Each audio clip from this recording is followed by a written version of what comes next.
In this video, we're going to look at overlaying the copper on the fish's body first. As I mentioned in my other video, my preferred way of putting the copper on the fish's body is to do that before the steel. So here I'm marking out the fish where I want the copper to go, where the gills go, the face. And then I cut the copper with the plasma cutter. First I'm drawing it out here.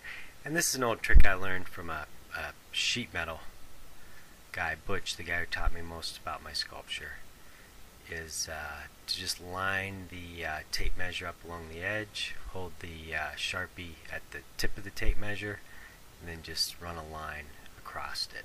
Gives you a good straight line fast. So here I'm just cutting out again with the plasma cutter.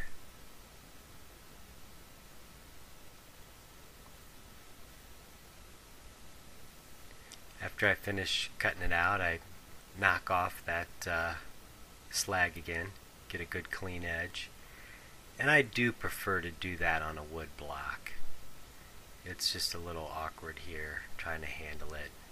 It'll work, but it's a lot nicer just to set the piece down and work around the edges. After I get it cleaned up, I put it in the forge to heat it up so that I can anneal it. That's just basically heating it up about black hot and then dipping it in water. So what you didn't see here was that I went ahead and fluxed both sides of the piece. After I ran a wire brush and a 4.5-inch angle grinder, I cleaned up that steel, took the slag off the steel, and then brushed it with the Wolverine silver flux. And here I'm just clamping it up and fitting the copper up into place.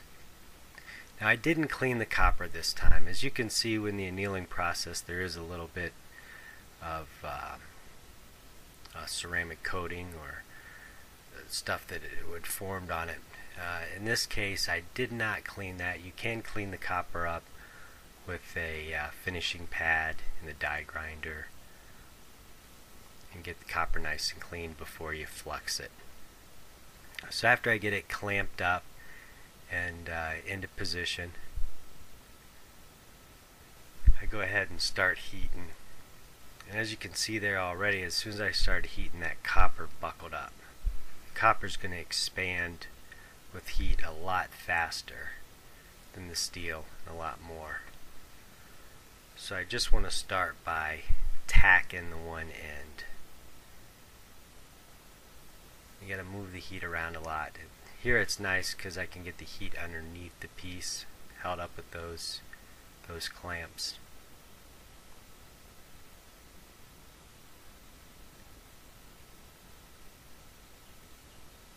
And once I get it stuck, then I have to reposition the clamps and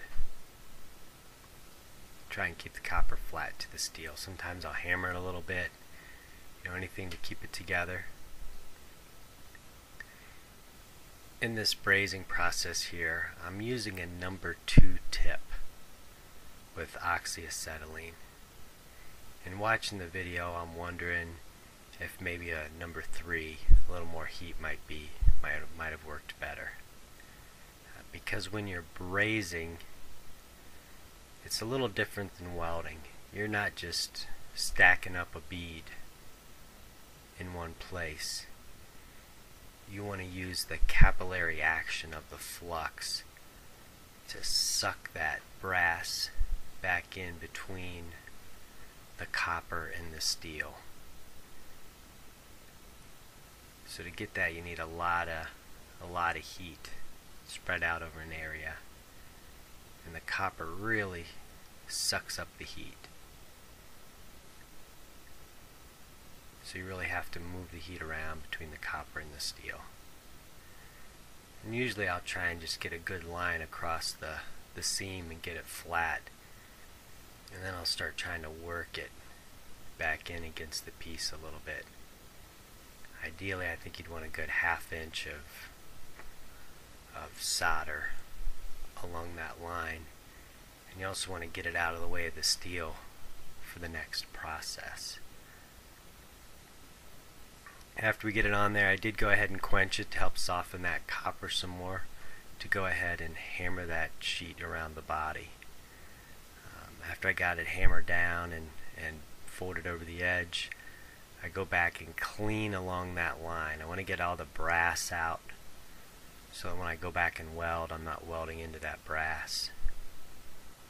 So I clean up that edge real well, and then I go ahead and weld the stainless steel on there. Here I just took a straight edge of the stainless steel and let the rest run wild, start welding it, and then I'll braze it, or I'll cut it later.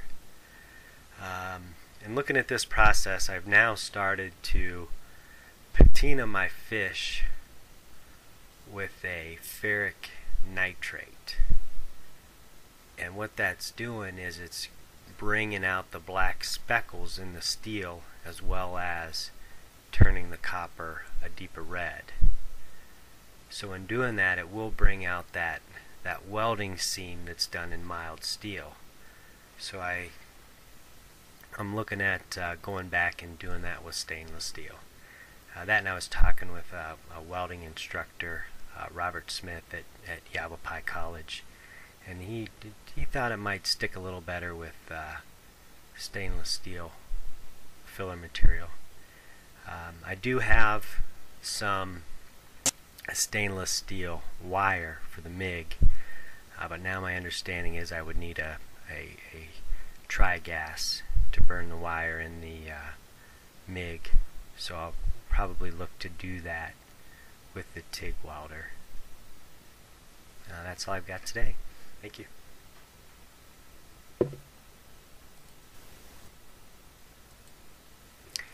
In this video, we're going to look at overlaying the copper